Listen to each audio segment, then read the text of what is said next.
સુરતમાં કાપડના વેપારી સાથે છેતરપિંડીની ઘટના બની છે તો છેતરપિંડીની ઘટના સામે આવી છે જેમાં પીપલોદના કાપડ વેપારી જોડે છેતરપિંડી કરવામાં આવી।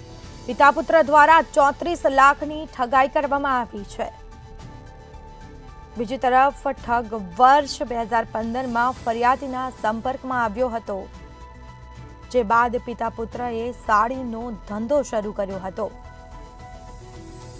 તો ફેબ્રિક્સ લઈ પૈસા ન ચૂકવી છેતરપિંડી કરી છે।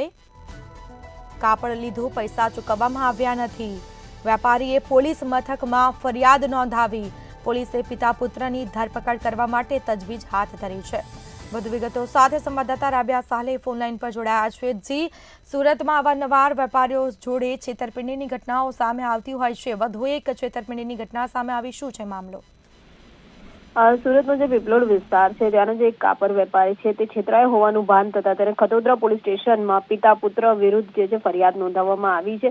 ખાસ કહી શકાય કે પિતા પુત્ર દ્વારા જે છે એક કાપડ વેપારી, જે નામચીન વેપારી કહી શકાય, જેને ઠગવાની ઘટના સામે આવતા જે છે પોલીસે ફરિયાદ નોંધવાની ફરજ પડી છે। કાપડ દલીલોનો ધંધો કરતા જે કહી શકાય કે ઠગ પરેશ છે, પરેશ મારવાડી દ્વારા વર્ષ 2015માં ફરિયાદીને વિશ્વાસમાં લેવામાં આવ્યો હતો। તેની સાથે વેપાર શરૂ કરવામાં આવ્યો હતો અને ત્યારબાદ તેના પુત્ર સાથે પણ ફરિયાદી દ્વારા વેપાર શરૂ કરવામાં હતા, પરંતુ આ બંને પિતા પુત્ર દ્વારા જે છે 34.25 લાખની જે છેતરપિંડી છે આ કાપડ વેપારી સાથે કરવામાં આવી હતી। અંતે છેતરાયો હોવાનું ભાન થતા સુરતનો જે કાપડ વેપારી છે એને ખતોદરા પોલીસ મથકમાં ફરિયાદ આપી હતી અને પરેશ મારવાડી અને જે તેનો પુત્ર છે મિતેશ મારવાડી, બંને ઠગ જે દલાલો છે કાપડના, એ બંને વિરુદ્ધ ખતોદરા પોલીસ સ્ટેશને ફરિયાદ નોંધી હાલ બંને પિતા પુત્ર જે ફરાર છે એને ધરપકડ કરવા માટેની તજવીજ, એમની શોધખોળ કરવાની જે કામગીરી છે ખતોદરા પોલીસે હાથ ધરી છે। પરંતુ સુરત ખાતે અવારનવાર છેતરપિંડીની ઘટનાઓ સુરતના કાપડ બજારમાં બનતી હોય છે, જેથી લાંબા સમયથી કાપડ વેપારીઓ પણ કાપડ બજારની અંદર જ એક પોલીસ સ્ટેશનની માંગ કરી રહ્યા છે। પણ હાલ કહી શકાય કે છેતરપિંડીની ઘટનાઓમાં સતત વધારો થયો છે, તેમાંની આ એક ઘટના